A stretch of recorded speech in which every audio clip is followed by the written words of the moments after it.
Hello viewers, स्वागत है आप सभी का मेरे यूट्यूब चैनल स्कूल ट्यूशन गुरुजी में।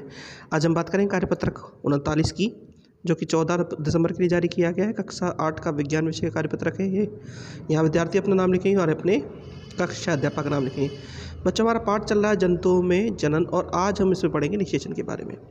तो चलिए बच्चों, देखते हैं, जानते हैं, समझते हैं कि आज के कार्यपत्रक में आपके लिए क्या खास है और आज का कार्यपत्रक आपको क्या बताना चाहता है। तो बच्चों, निषेचन की अगर बात करें, निषेचन में प्रक्रिया जिसमें नर और मादा युग्मक मिलकर संलयन कर एक संरचना बनाते हैं, जिसे युग्मनज के रूप में जाना जाता है, और वह अंततः भ्रूण के रूप में विकसित हो जाता है। जंतुओं में निषेचन की प्रक्रिया दो तरीके की होती है। एक वह प्रक्रिया जहाँ पर निषेचन बाहरी रूप में होता है, जिसमें अंडाणु शुक्राणु का संलयन मादा के शरीर के बाहर होता है, उसे बाहरी निषेचन के रूप में जाना जाता है।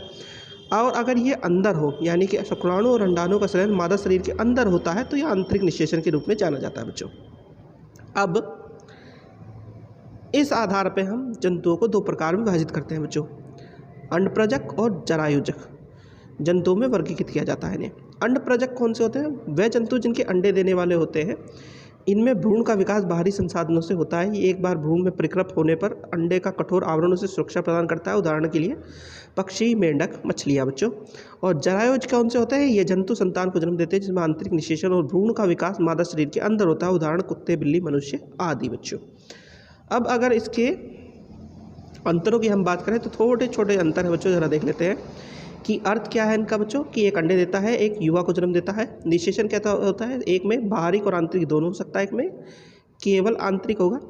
फिर पोषक तत्व कहाँ से मिलेंगे? भ्रूण को अंडे की जर्दी से पोषक तत्व मिलते हैं। यहाँ पे भ्रूण को माँ से पोषक तत्व मिलते हैं। चूँकि बाहरी वातावरण में अंडा रखा जाता है तो जीवित रहने की संभावनाएं कैसी होंगी? बाहरी वातावरण के हिसाब से होंगी।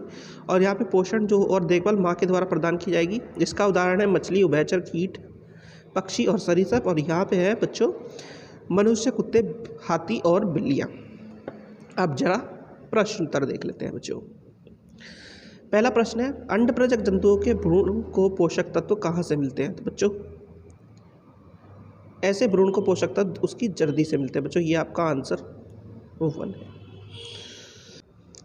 चलिए बच्चों, अगला प्रश्न देखते हैं।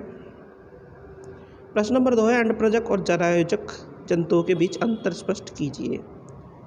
तो बच्चों ये अंतर है आपके 1 2 3 4 5, ये अंतर आपको लिखनी है। आपका आंसर 2 है।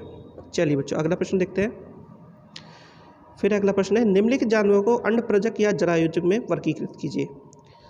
तो बच्चों कीड़े क्या होते हैं? कीड़े छोटे छोटे अंडे देते हैं, ठीक है, उनसे फिर चीज़ें बनती हैं। तो ये और ये अंडप्रजक है, और बाघ और मछली ये जरायुज है बच्चों, ठीक है बच्चों। तो बच्चों ये हो गया आपकी वर्कशीट कंप्लीट और वीडियो भी। आशा करता हूँ आपको वीडियो अच्छी लगी होगी। Thank you.